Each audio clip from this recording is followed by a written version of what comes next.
System change হয়ে যাবে।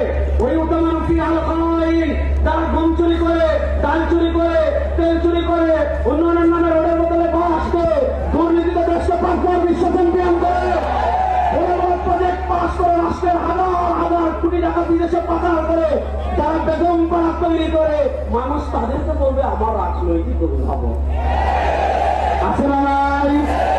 শুনেন,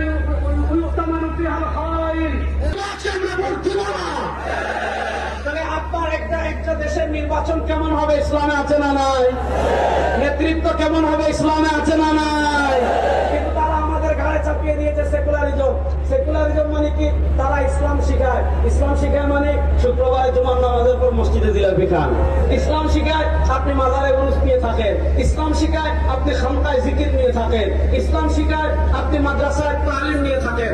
মাদ্রাসায় তালিম এটা যেমন ইসলামে আছে, খানকায় জিকির এটা যেমন ইসলামে আছে, আপনার আল্লাহ ওলিদের কবর জিয়ারত করা এটা যেমন ইসলামে আছে, ইসলামের সব যেমন ইসলামে আছে, একটা রাষ্ট্র কেমনে চলবে ইসলামে আছে না নয়?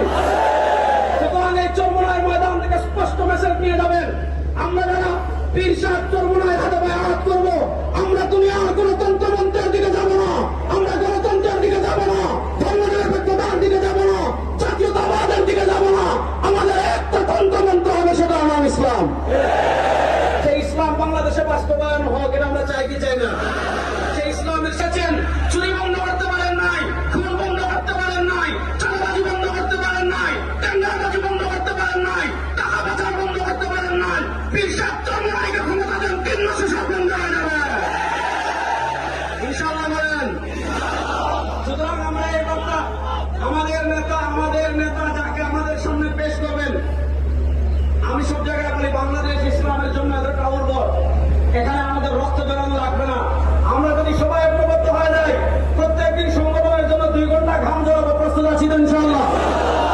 যদি আমরা প্রত্যেকে 2 ঘন্টা ঘাম ঝরাই, আগামী 1 বছর লাগবে না, আমাদের সেই কাঙ্ক্ষিত স্বপ্ন ইসলামের হুকুমত বাংলাদেশে প্রতিষ্ঠা হবে ইনশাআল্লাহ।